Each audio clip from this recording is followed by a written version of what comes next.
Bom dia a todos. Portanto, a questão e a dúvida que trarei para debate, mais dirigida talvez à professora Helena Vieira, ou a qualquer um dos presentes, é que o problema de falta de ligação no terreno que há entre os vários tipos de ensino artístico e de música, dos vários níveis, da pré-escola, das AECs, do primeiro ciclo, do generalista, do vocacional, etc., com tanto conhecimento na área da investigação educacional que há e das ligações que se poderiam fazer e do aproveitamento de conhecimento e de verbas que poderiam surgir aí em benefício de todos nós e dos nossos impostos e dos alunos e da aprendizagem, parece-me que aqui o trabalho grande que tem que ser feito, como em qualquer área, é num plano grande, é num plano nacional, é num plano macro, de partidos políticos, de grandes interesses instalados, etc. Nesse nível, pergunto se sabem qual a recepção dos partidos políticos e dos nossos governantes a essa aplicação de conhecimento e de ideias de articulação dos diferentes ensinos da música que existe neste momento. Portanto, se notam que os partidos políticos têm alguém interessado nestas matérias, que levam a matéria a sério, se dentro dos órgãos do Estado existentes, se há pessoas a trabalhar nisto, mesmo que não tenham poder de decisão, se já há algumas pessoas que influenciem esses decisores políticos e governamentais. Obrigado. Obrigada, Rui. Eu devo dizer que sou uma pessoa política, mas não muito envolvida com políticos nem com partidos, mas sinto-me bastante politizada.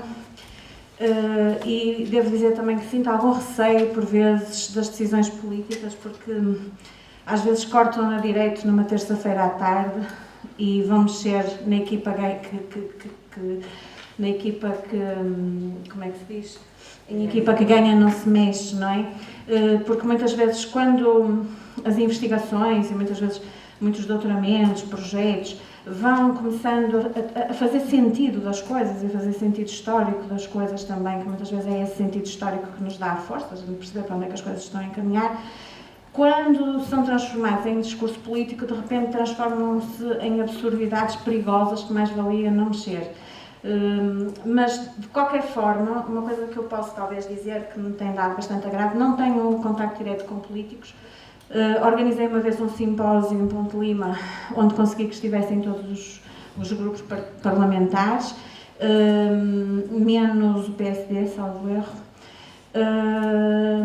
Mas sei que, por exemplo, a Associação Portuguesa de Educação Musical, a professora Manuela Encarnação, tem manifestado um grande interesse nesta perspectiva que nós na Universidade do Minho muito defendemos, muitos alunos e investigadores têm manifestado um grande interesse, porque eu acho que estas coisas muitas vezes têm algum problema no próprio terreno, porque esta aproximação muitas vezes faz pensar que se vão perder idiosincrasias, tradições, e as pessoas pensam que, mas eles não são especialistas, nós é que somos especialistas. Depois os do genérico pensam, mas o que é que os do especializado vêm fazer para o genérico? Que eles nem sabem dar aulas a turmas. Eu estive a assistir umas aulas e é terrível. Quer dizer, há toda uma série de bloqueios que são um bocadinho mais mito do que realidade hoje. Porque hoje em dia os professores, acho que todos se preocupam muito em se formarem, as pessoas estão abertas a evoluir e, portanto, se esse plano macro for favorecido, eu estou convencida que poderá dar bons frutos, naturalmente, se, como foi dito aqui no início deste congresso, se os partidos e o governo se rodearem das pessoas certas, não é? Mas eu estou bastante contente que a Associação Portuguesa de Educação Musical tenha essa abertura. Está muito ciente de que o primeiro ciclo do ensino básico é a área mais precária, é a área mais lacunar, porque é a única que ainda está completamente, digamos, imune ao especialista em termos legais, não é? Porque ele está, como eu disse na palestra, legislado há muito tempo, esse coadjuvante, mas continua a ser um Dom Sebastião que não aparece, não é? E realmente, se esse projeto avançar, de se implementar essa coadjuvação, pouco importa se se chama professor generalista, especialista, genérico, ou o que seja, é um professor de música e terá que ser formado com mais força e mais especificidade para o pré-escolar e para o primeiro ciclo. Ninguém fala de pré-escolar, mas também é uma área, nós temos aqui hoje uma doutoranda que está a estudar isso também, em que os professores especialistas já são mais do que o que nós pensamos, não é? Portanto, eu acho que, sim, não tenho, de facto, muita informação dos políticos, mas sei que, por exemplo, a Associação está com essa vontade e tem estado em reuniões e em órgãos aqui em Lisboa, onde tentam passar alguma informação, não é? Não estou assim dentro de muitos detalhes, mas é só isto que posso dizer. Porque, na verdade, eu tive uma conversa com o Ministro. E, portanto, é por isso que eu já tinha pensado dizer, mas a doutora Vera encaminhou a minha resposta no fundo. É verdade que a coadjuvação estava prevista desde o 310, também é verdade que foram os professores do conservatório que na altura se opuseram completamente a ir para o terreno, para outro sítio, que não fosse a sua escola. Portanto, aí a exposição que a doutora Helena fez é verdadeira, quer dizer, o facto de se considerarem especialistas e os outros não, este fosse enorme, que não deve existir, na verdade, aconteceu e aconteceu nessa altura e, portanto, a possibilidade de os professores da altura do conservatório, a maioria já não está, não é? De pensarem que agora vamos ter que ir para a escolinha do bairro Alto, eu ouvi isto, dar uma aula de música, era só o que faltava. Portanto, isto aconteceu, nós temos essa ideia também. No entanto, hoje em dia eu penso que esses problemas foram completamente ultrapassados, mas o que é verdade é que a decisão política não. Portanto, eu tive uma conversa com o Ministro, já não me lembro a propósito do quê, mas provavelmente alguns que estão aqui também lá estavam nessa reunião, em que ele disse claramente, nem pensem que pode haver um professor ao lado do professor generalista, porque o professor é generalista, ponto, e vai ter que ser ele a fazer. E ele até gritou comigo nessa altura, porque eu abanei a cabeça, e ele desatou aos gritos, não esteja para aí a abanar a cabeça, foi mesmo assim. E eu, inclusivamente, ele tinha acabado de dizer que tinha sido criado um grupo de inglês para o primeiro ciclo, e portanto não fazia outro sentido, quer dizer, se foi criado um grupo de inglês, porque é que não pode haver um professor coadjuvante de música a trabalhar com o professor generalista? Mas só para terem ideia, de facto, na cabeça dos políticos isso não é assim tão fácil. Portanto, ou nós nos unimos e temos uma força muito grande e sabemos exatamente o que é que queremos. E temos que criar aqui uma estrutura que todos defendamos, para que podermos ir para o terreno e tentar fazer a força que vai ser necessária, sabendo nós que não é uma luta de um dia, nem de 10, nem de 100, é uma luta de anos, de certeza absoluta. Isto é só para vos dizer aquilo que é a minha experiência e que sei e que acho que, de facto, é muitíssimo importante. O pré-escolar e o primeiro ciclo, sem dúvida nenhuma, e que sem o fazermos como deve de ser, nunca mais iremos ter um alargamento do resto e ter mais gente a poder experienciar todo o ensino artístico a sério. Não é? O que eu queria deixar aqui, a ideia que eu queria deixar aqui era lamentar que esta sala não esteja mais cheia, lamentar que todos os colegas venham ter connosco e queixarem-se que é aquilo que se ouve, que é aquilo que se sente nos últimos, sei lá, meia dúzia de anos, de há cerca de poucos anos a esta parte, nós só ouvimos queixas da parte de colegas a respeito das condições em que nós trabalhamos, de todas as ideias que têm para que o ensino artístico melhore a todos os níveis, não só a níveis científicos, mas a níveis das condições de trabalho, e chegamos aqui e esta sala não está completa. Na quarta-feira da semana passada houve uma manifestação a favor de 1% para a cultura.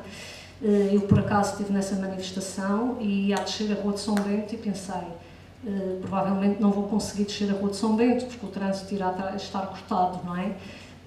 Qual não é o meu espanto quando o trânsito fluía, eram 6 da tarde, e quando lá chego e me aproximo da Assembleia e vejo meia dúzia de gatos pingados, literalmente. E à noite nas notícias, a SIC dizia que tinham estado 50 pessoas. Ou seja, como é que nós queremos ser levados a sério com 50 pessoas a defender o 1% para a cultura? Como é que nós queremos ser levados a sério quando esta sala não está cheia e quando os colegas não estão mobilizados? O que é que falta?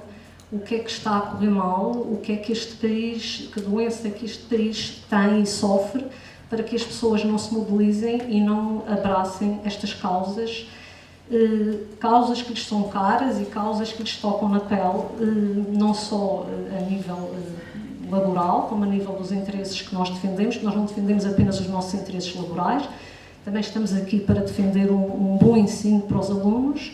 E porquê é que não nos mobilizamos mais? Era esta só a pergunta que eu queria deixar no ar. Muito obrigada. Vou falar muito só bem preparado para não me perder. Desde já agradeço a intervenção do painel. Eu queria colocar duas questões que se relacionam diretamente com a missão daquilo que deve ser o EAE. E pegando, em primeiro lugar, em algo que a professora Maria Helena Vieira referiu, não me recordo do autor, mas dizia que não há que descobrir, há que construir. Parte do Paiva Campos. Obrigado.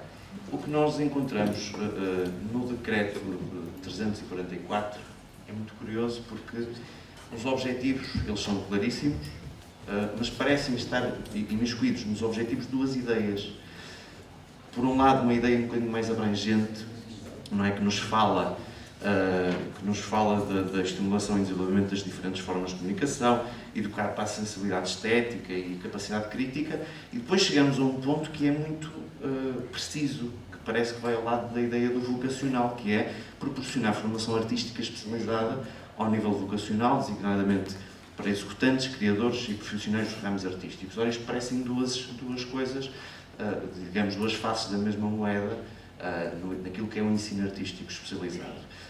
Ou seja, a minha pergunta é se esta missão não deve estar mais clara, se ela de alguma maneira tem que ser assumida essa divisão do que é formar para futuros músicos ou do que é formar crianças culturalmente ricas em termos musicais.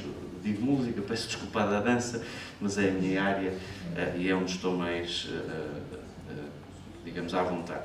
E depois, por outro lado, é relacionado também com isto, se calhar uma pergunta dissonante, se calhar já nem tanto nos dias de hoje, a professora Maria Helena Vieira também referia que se calhar o que define o ensino artístico especializado é o facto de ele ser raro, não é? Agora, eu duvido que se ele realmente chegasse a todos, ele deixasse de ser especializado, porque me parece que o ensino artístico especializado especializa muito numa música apenas, não é? Na música erudita. Ou seja, a minha pergunta é se esta democratização do ensino artístico especializado também não se deve fazer acompanhar por uma democratização da própria música em si. As questões são para a mesa, portanto, quem quiser, agradeço. Obrigado. A todas. Eu sou professora de primeiro ciclo, é com muito gosto que estou neste encontro. Além disso, também sou do Sindicato de Pessoas do Norte e atualmente estou no Conservatório de Música de Porto. Mas trabalhei muitos anos num TEIP, é um território educativo de intervenção prioritária, como professora do primeiro ciclo, portanto, a dar aulas aos meninos. Eu já tenho 35 anos de serviço, a minha formação era generalista, efetivamente. Eu formei-me para ser professora de primeiro ciclo de ensino básico e no currículo do meu curso eu tinha as áreas de expressões, na altura assim designadas, com a música, a dança, a expressão plástica, a expressão dramática, e eu aprendi a trabalhar tudo isso e a sensibilizar, porque era esse o objetivo da altura, os meninos para todas estas áreas de expressão. Portanto, eu quando estava nas turmas, interdisciplinarmente, eu quero contextualizar isto, nós trabalhávamos todas as áreas disciplinares de forma integrada com os meninos. Portanto, não havia o que foi acontecendo ao longo dos anos, que foi separar as disciplinas do primeiro ciclo. Elas passaram a ser disciplinas, deixaram de ser áreas disciplinares e eram trabalhadas de forma estanque. Hoje é o que nós vemos, é trabalhar até tem horas as disciplinas no primeiro ciclo para serem trabalhadas com os meninos, que não faz sentido nenhum. Este ensino é global, é transversal e deve desenvolver todas as vertentes, porque nós estamos a iniciar um percurso de formação. Temos que ser sensibilizados para todas essas áreas que fazem parte de uma construção global do aluno. E, portanto, ao longo dos anos, essa matéria, os políticos foram valorizando coisas diferentes. Em vez de valorizarem o que eram todos aqueles saberes que eram fundamentais para o desenvolvimento global e harmonioso da criança, foram separando disciplinas, segundo eles, mais nobres do que outras no desenvolvimento das crianças. E, portanto, passou-se a valorizar o português e a matemática. E o que é que foi acontecendo? Os professores foram deixando de trabalhar as áreas de expressão. O grande problema não é que as pessoas foram deixando, porque se valorizou mais o português, valorizou mais a matemática, o estudo do meio, e as artes eram sempre delegadas para segundo plano. Até que veio até a definição de horas. Muito mais horas para português e matemática, achando todas estas cabeças que esse excesso de horas ia contribuir para mais sucesso educativo pessoal. Não é verdade. A ausência das expressões é dramática para a aprendizagem da leitura, da escrita, dos números, dos problemas, de tudo o resto. E isso hoje, nós vemos hoje meninos, não é por acaso que os meninos vão chegando ao segundo ou terceiro ciclo e por aí fora, com déficits gravíssimos, a nível da motricidade, a nível da sensibilidade estética, porque isso deixou de ser trabalhado. A agravar isto, começaram a vir especialistas, já estão ali, como dizia a doutora, especialistas que são formados para dar português e matemática, mas podem mencionar o primeiro ciclo. Só que as pessoas têm apetência para a matemática, ou apetência só para o português, ou só para a arte. Portanto, isto veio a contribuir para o que nós temos hoje, que é um déficit generalizado de gosto pelas artes, que são indispensáveis ao desenvolvimento das pessoas e que, infelizmente, por políticas erradas, volto a reafirmar, e só não descamba tanto porque, felizmente, no terreno, os professores têm a capacidade de gerir isto à sua maneira. Porque, senão, se fôssemos a seguir rigidamente as políticas que são implementadas neste país, nós estávamos hoje numa situação catastrófica. Isso só não é assim graças aos professores que vão resistindo a muita coisa e pensando nisso.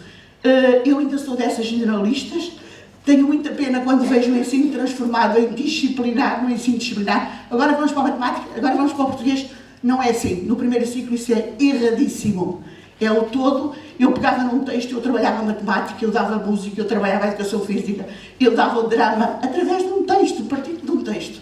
Portanto, isso era essencial para o desenvolvimento das pessoas. E hoje é esse déficit que temos. De qualquer das formas, a coadjuvação consta da lei de bases há muito tempo. Nós também somos defensoras que ela exista. Atualmente, achamos que é fundamental. E não é substituir o professor por outro, é estar lá o professor titular, juntamente com o professor da respectiva área disciplinar ou da respectiva disciplina. Portanto, esperemos que nós consigamos voltar a combater isto, porque acho que faz todo o sentido que lutemos agora pela coadjuvação. Ela não é desperdiçar, é aqui nesta faixa etária, já no pré-escolar também, mas na faixa etária do primeiro ciclo, joga-se todo o sucesso futuro dos alunos. Não tenham dúvidas. Algo que começa mal aqui, nunca mais se endireita ao longo da escolaridade toda. E, portanto, todo o investimento aqui era pouco. Tudo o que nós pudéssemos canalizar para aqui. Tenho pena que os políticos não ouçam isto e que não atendam a que é aqui que se joga uma formação global plena e harmoniosa de todos nós e agora mais dos nossos alunos. Obrigada, tenho muito gosto em estar aqui. Bom dia a todos e obrigada por me darem a oportunidade de colocar aqui algumas questões. Eu quero ser muito objetiva, ou seja, quero tentar clarificar aqui algumas posições e algumas ideias. Em primeiro lugar, eu gostaria, houve uma dúvida que me ficou da intervenção da colega Margarida Silva, que tem a ver com, eu fiquei sem perceber em concreto qual é que é o modelo de financiamento dos cursos de dança e porque é que eles são contestados. E era uma coisa que me interessava muito perceber, porque lá está, na música nós sabemos que é um financiamento por aluno, temos o valor base, por exemplo, 2.600 por um aluno de curso básico em regime articulado, portanto há valores tabulados por alunos, e deixou-se de ter, nos últimos, desde 2015, portanto, quando o Orçamento de Estado voltou a financiar estes cursos, deixámos de ter os diferentes patamares de financiamento, que é, aliás, uma das reivindicações da FEMPROF, e bem, eu gostava de perceber qual é exatamente a questão na dança, até para se poder dar o necessário contributo. Depois, tenho outra questão que, na verdade, se ramifica em três, que vai muito ao encontro daquilo que o meu colega Cláudio também já aqui transpôs. Portanto, ouvindo as intervenções dos restantes colegas do painel, fica-me aqui alguma ambiguidade. Portanto, quando eu ouço o colega Carlos Canhoto a falar de um subsistema de ensino que forma futuros músicos e bailarinos, parece que não está muito em linha com a primeira intervenção da professora Maria Helena Vieira. E, no entanto, isto são coisas que estão plasmadas nos normativos que regem o nosso ensino. Portanto, o Cláudio já referiu o Decreto-Lei 344 de 90, mas temos coisas mais recentes, basta abrir a página da ANCAP para perceber qual é a definição, que é muito clara. São cursos destinados a nutrir aptidões e vocações com o objetivo último da prossecução de estudos e de atividade profissional na área. É muito curioso, e eu acho que não estou a dizer nada que não corresponda à realidade, que nós na música já questionamos isto de uma forma mais frontal e mais abrangente e, no entanto, os colegas da dança, eu vejo que esta discussão se calhar ainda não é tão presente. Portanto, o que eu gostaria de perceber aqui é se nós temos, de facto, um gap entre aquilo que é a produção científica da academia, que está a desbravar caminhos novos e a construir caminhos novos, e aquilo que é depois, aquilo que são as políticas educativas do setor e aquilo que os próprios agentes do setor fazem, portanto, a estruturação destes cursos, porque nós entramos dentro de um conservatório, entramos dentro de uma sala de aula de piano, que é o meu instrumento, e aquilo que temos para fazer com os alunos é uma coisa muito clara e objetiva, destinada, lá está, a formar futuros pianistas. Portanto, como é que nós suprimos este gap e como é que nós conseguimos envolver os professores nesse processo? De que maneira é que os professores podem ou devem mudar o seu pensamento e a sua forma de atuação, se é que o devem fazer? Ou seja, a questão aqui é pensar, a questão que coloco é se temos que pensar nesta direção, se sim, como e porquê. Por outro lado, ao entrar neste processo, nesta, digamos, sistematização de pensamento, chamemos-lhe assim, que potencial é que poderá estar a passar ao lado daquilo que é o nosso setor, do ensino artístico especializado, para a intervenção no segmento da cultura? Ou seja, se nós para termos uma intervenção, de facto, mais efetiva no domínio da cultura e não só da educação em Portugal, para pensar, para ajudar a contribuir para pensar a cultura em Portugal, nomeadamente numa coisa muito importante que acho que nos toca a todos, que é a condição do professor artista, que é uma coisa que ainda não foi abordada e que eu queria trazer à discussão, se esse contributo deve ou poderia passar por realmente pensar este gap. Pronto, era estas as questões que eu queria trazer à discussão. Obrigada. Eu tenho receio de esta altura já não trazer nada de muito novo perante todas as intervenções que foram feitas, muitíssimo ricas.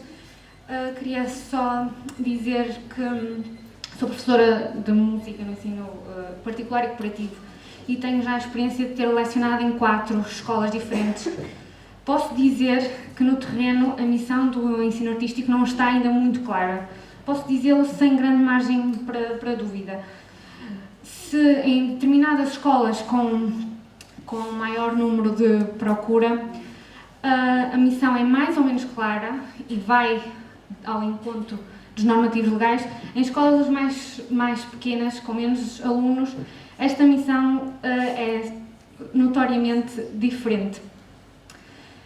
Os dados apresentados já nas várias intervenções sobre a rede das escolas dizem-nos que provavelmente teremos de voltar à reflexão sobre o porquê do ensino da música.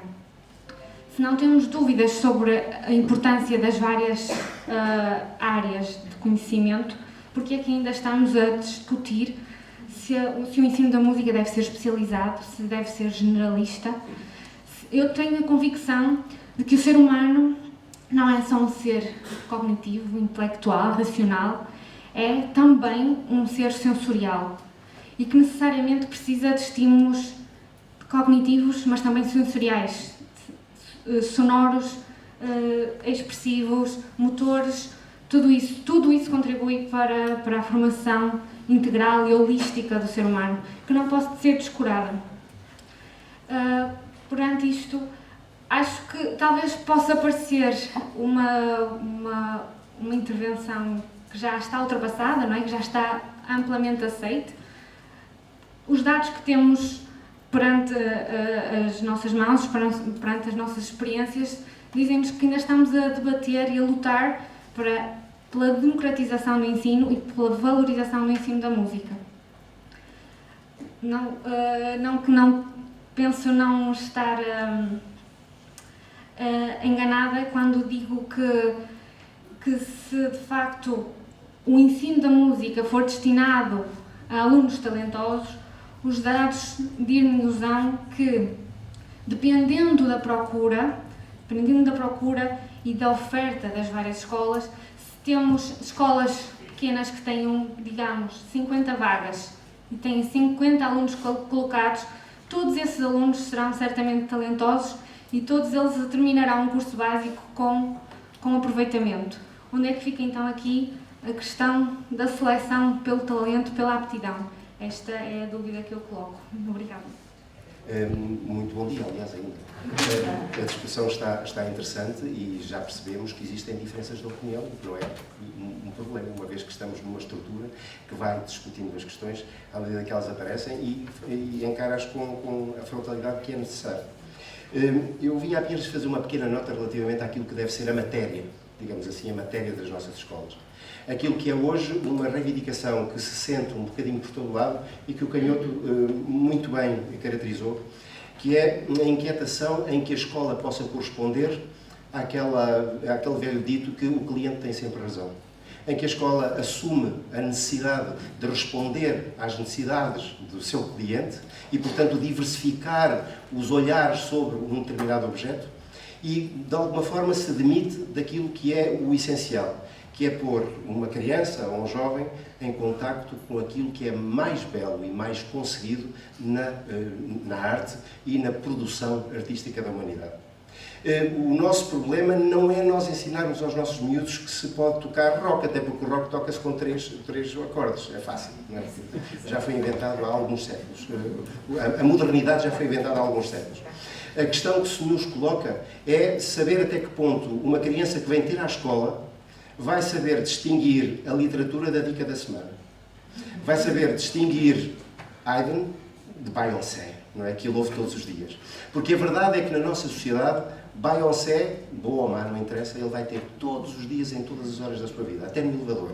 Mas Haydn, ou Bach, ou Mozart, ou Stravinsky, ele não vai ter nunca na oferta de que o Canhoto falou, na oferta que é produzida numa sociedade de consumo. E, portanto, a escola tem, por vezes, de ser essa trincheira que entende perfeitamente qual é a sua missão. A sua missão não é aquela missão que se dá nas legislações burguesas. É a sua missão educativa. E a sua missão educativa não é necessariamente a da diversidade, que não seja a diversidade na abertura da perspectiva e do conhecimento das crianças. E eu penso que é muito importante que nós saibamos que não necessariamente uma escola tem que mostrar numa orquestra como é que se toca o Senhor dos Anéis, porque a gente sabe como é o Senhor dos Anéis. Se calhar é preciso mostrar-lhes como é que toca uma obra da literatura mundial. E esta discussão é uma discussão que nós temos também ter dentro de nós, parece-me a mim. E eu creio que tenho esta convicção de que prefiro sempre ir à escola para conhecer aquilo que não conheço. Assim, meu Deus, vou convidar a pessoa para ir a Braga e ficamos lá a conversar uns dias, porque de facto foram muitíssimas questões, mas eu por acaso gostaria de responder em conjunto. As primeiras questões que tiveram a ver com como é que vamos distinguir os alunos, afinal temos aqui 2 ramos, mas não são diferentes, como é que vamos... Eu vou resumir só numa imagem. Eu julgo que nós estamos há demasiados anos a pensar em 3 colunas separadas. O ensino genérico, o ensino especializado dos conservatórios e academias e ainda o profissional, que também é especializado, mas só começa no 7º ano. E o que nós precisamos de perceber é que isto não são 3 colunas separadas, é uma pirâmide. E que nunca pode haver especialização aos 6 anos de idade. É um fruto do acaso e da sorte e de quem tem as escolas perto, como na Madeira ou como nas 4 escolas de Lisboa. Não é? Quem tem as escolas perto pode começar a especializar-se, que é uma boa piada, aos 6 anos. No fundo, pode ter música, não é? Quem não tem as escolas perto não pode. Portanto, eu julgo que aqui não estamos a falar de preocupação com os ramos e para onde é que vai. Temos que pensar nisto como uma pirâmide. A base da pirâmide está pobre. E, portanto, em vez de ser uma pirâmide, é só não é? Temos que alargar a base da pirâmide. Porque não há qualidade sem quantidade. é uma qualidade muito duvidosa, não sabemos. Às tantas, os mais talentosos nunca tiveram acesso para ir à escola, não é? Essa é a questão mais forte. Depois também, a colega que veio da área generalista, eu compreendo muito, todos os dias vivo essa questão de que o primeiro ciclo é o mundo mágico da fusão. Eu convivo com as minhas colegas que defendem essa postura. Eu vou ser muito frontal, eu discordo completamente e vou dizer porquê. Há 25 anos que eu formo professores generalistas, da mesma forma que criei a mestrado em ensino de música e formo professores especialistas. Eu acho que ao fim de 25 anos posso dizer, não dá, não conseguem ensinar música. Porquê? Porque não tiveram professores especialistas no seu ensino básico e secundário. E, portanto, fazem as coisas a um nível muito superficial. Se calhar são as pessoas mais apaixonadas no mundo, mas não dá. Eu resumiria a resposta nisto. Eu não acredito numa integração feita por um só professor à maneira do renascentista, Leonardo da Vinci, há poucos. Eu acredito numa integração feita pela coadjuvação. E essa está legislada desde 1983 e não acontece. Eu não acredito que um só professor seja capaz de ensinar português e matemática para nenhum nível de ensino. E música, e educação física. Não é. Aliás, a educação física é um bom exemplo para nós que conseguiu colocar as pessoas especialistas desde o pré-escolar até à entrada na universidade sem qualquer problema. E ninguém está preocupado que o primeiro ciclo não vai integrar as aprendizagens. Nós não conseguimos, aí é uma questão laboral. Se me puserem a mim a fazer a integração de matemática, eu compro a revista Colóquio de Ciências da Gulbenkian, mas eu não serei uma boa professora de ciências. Portanto, o professor generalista tem que ser consciencializado dos seus limites e tem que perceber que a coadjuvação é boa para ele. E, como disse, de uma forma em que não vai tomar café quando vem professor de música, mas que aprendem e que colaboram, não é? Eu aí não tenho outra resposta, não é? Depois, só para terminar, a Marta fala como é que vamos suprir este gap entre esta perspectiva que é fruto de estudo e de reflexão e o que acontece nas escolas. Pois eu penso que é precisamente pela educação e pela formação de professores na qual tem que se investir.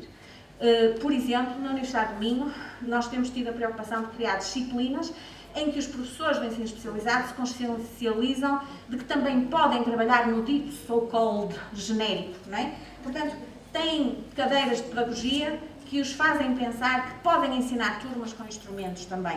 A questão que o Manuel Rocha colocou do conteúdo, a mim preocupa-me muito menos, porque eu acho que nós já temos exemplos concretos aqui, eu até parece que nasci na Madeira, mas não é verdade. Mas a Madeira também já nos dá o exemplo. A Madeira tem no seu currículo a chamada secção de componentes regionais do currículo.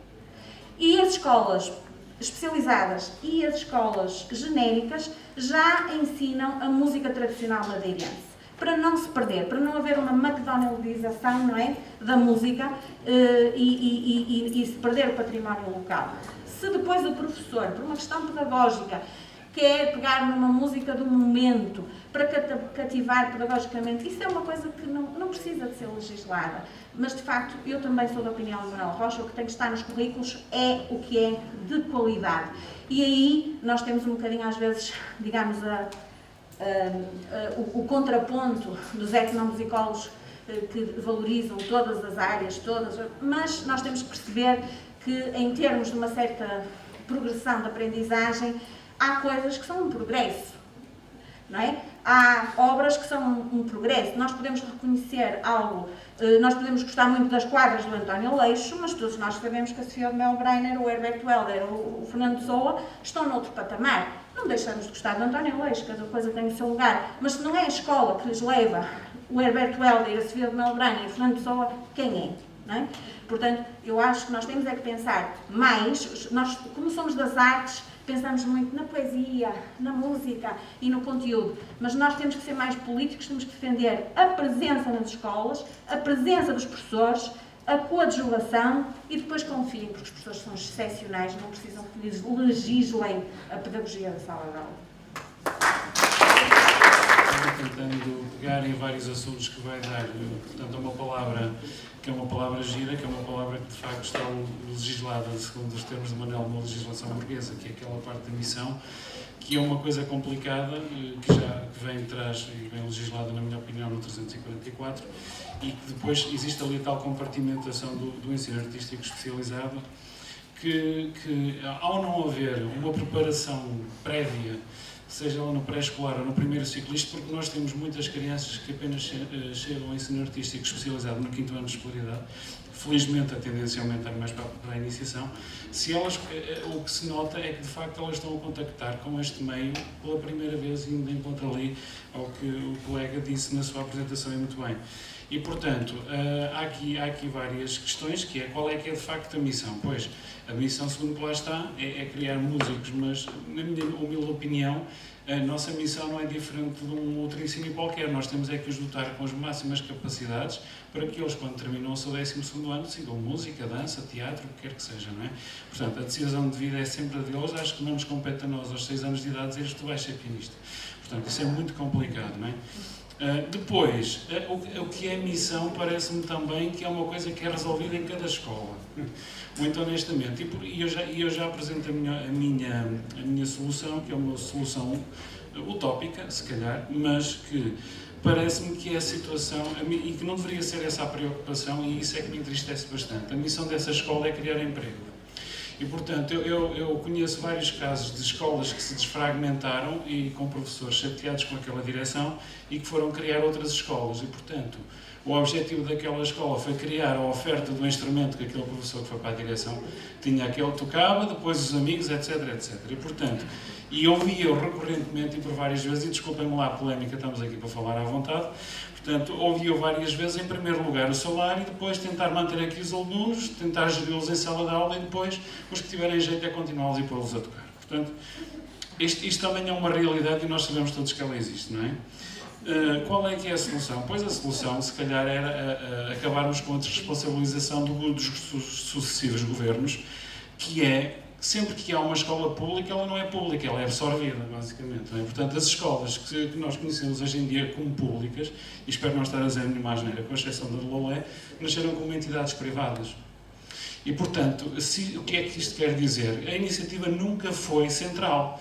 Este Conservatório de Música de Lolé apareceu, não foi com vontade do Ministério da Educação, foi com vontade da Câmara Municipal de Lolé, que disse, caríssimos, nós temos aqui instituições, um edifício, temos todas as condições, temos todo o material, instrumentos musicais, cadeiras, portas, campainhas, tudo o que vocês quiserem. Vocês só têm que nos pôr aqui professores, os ditos professores especializados. E isso fez com que fosse criada uma escola pública. Ora, a escola pública, com os miseráveis salários que nós conhecemos, para todos os efeitos, ainda tem muita coisa positiva e, portanto, eu acho que esse é o caminho, porque nenhum professor deveria ter como objetivo, ao ter que ensinar os seus alunos de instrumento, pensar que tem que manter o seu horário de trabalho, só apenas que se eles desistirem no ano a seguir não trabalham. Portanto, isto é desvirtuar aquilo que é o ensino artístico especializado e portanto, temos que deixar de fingir de pôr o paninho quente em algumas coisas, porque se o professor de matemática também tivesse em cima do pelo, perdoem a expressão, que o aluno deixava de gostar de matemática e no ano a seguir ia dar francês ou físico-química, pois íamos ter muitos problemas, porque nós bem sabemos que a maioria do pessoal que está nas escolas não quer matemática, mas está lá a estudar, e isto chama-se oferta educativa. Obrigado. Aqui na questão que foi dirigida mais diretamente pela Marta, de facto não foi respondido ou não foi explicado o resto porque já não havia tempo e até agradeço porque assim já há a oportunidade de falar agora em debate, que foi o que eu disse, para permitir realmente esclarecer. Eu até vou pedir ali uma confirmação à minha grande companheira, que é a Paula Lança, que está ali da Escola de Tomar. Os dois modelos penso que são em tudo idênticos e essa é que é a grande problemática, não é, Paula? São idênticos. Música e dança. Os modelos de financiamento individual, os valores são ligeiramente diferentes por aluno, mas apesar de funcionarem em turma, têm sempre financiamento individual. Obrigada. Portanto, 150 pela iniciação, 2,5% pelo básico em qualquer um dos anos, apesar da carga horária ser sempre diferente, e 4.800 no secundário. Obrigada. Pois eu tinha esta noção, mas realmente quem está no terreno, que é o caso da Paula, e que faz... Quanto é que era no básico? Desculpa. 2.800. Na dança? 2.800. Na música é 2.600. Tem nas pastas. Portanto, aquela legislação sobre o financiamento, a portaria tem lá esses valores que estão nas vossas pastas. Obviamente que, e penso que é aí que nós, pelo menos, temos debatido nas escolas de dança, para a dança especificamente não faz de todo sentido, não sei, na música parece-me que também pode trazer alguns problemas, mas devido ao facto de serem aulas, e haver as aulas individuais de instrumento pode não ser tão complicado, mas para nós realmente o mais complicado é o financiamento ao aluno. Não se tem revelado nada fácil e faria todo sentido retomar provavelmente um financiamento por turma. É referido por várias escolas, sendo que ter o cuidado de perceber que era o ideal não era depois escolher ali, como disse também uma vez a Paula em conversa comigo, não ser depois para escolherem onde é que iam abrir turmas, mas sim garantirem às escolas que já estão no terreno, especialmente aquelas que também já demonstraram e comprovaram mais anos de experiência na rede, de que abrir turma sim, depois logo vejam qual é o cálculo do que é uma turma de dança, mínimos,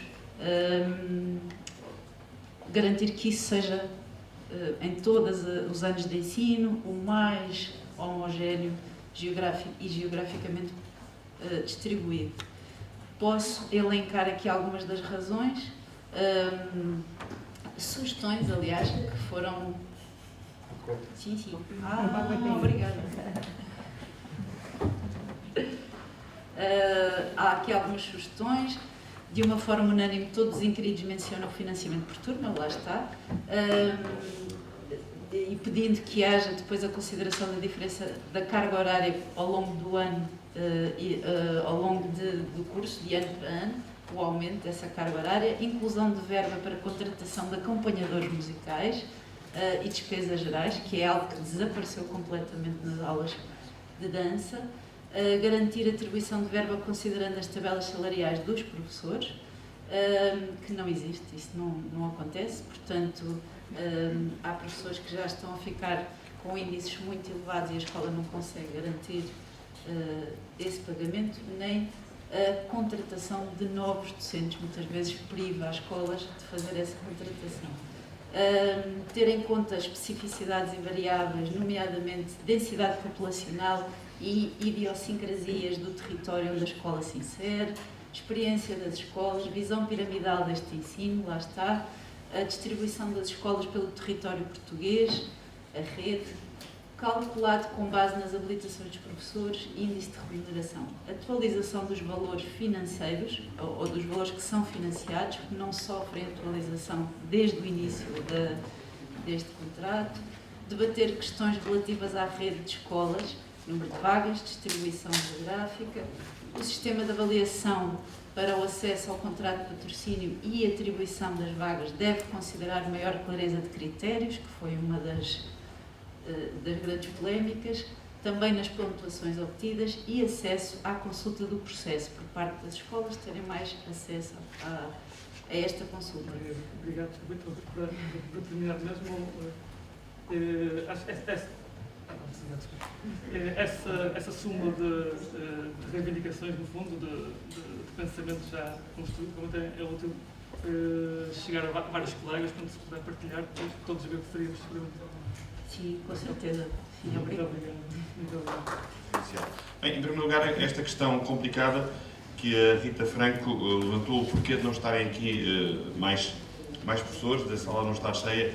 Bem, os pretextos são os mais variados, nós sabemos, os pretextos que as pessoas utilizam para não estarem presentes, alguns válidos, eventualmente, até a distância, enfim, questões familiares e outras, mas na realidade, no fundo, há aqui uma preguiça e um esperar que seja outro a resolver, não é? Portanto, eu lembro-me, vou dar um pequeno exemplo pessoal, a minha mãe era enfermeira fazia greves, sempre que havia greve, naturalmente, era sindicalizada e era lutadora, mas havia sempre aquelas colegas que nunca faziam greve e que diziam, assumiam que não, vocês lutem, façam lá o que têm a fazer, que depois os benefícios, aquilo que conseguirem, vêm cá ter. Portanto, faziam com a consciência de que havia outros a lutar e que podiam ficar em casa tranquilamente. Aliás, nesse caso, ir trabalhar e ganhar o seu salário.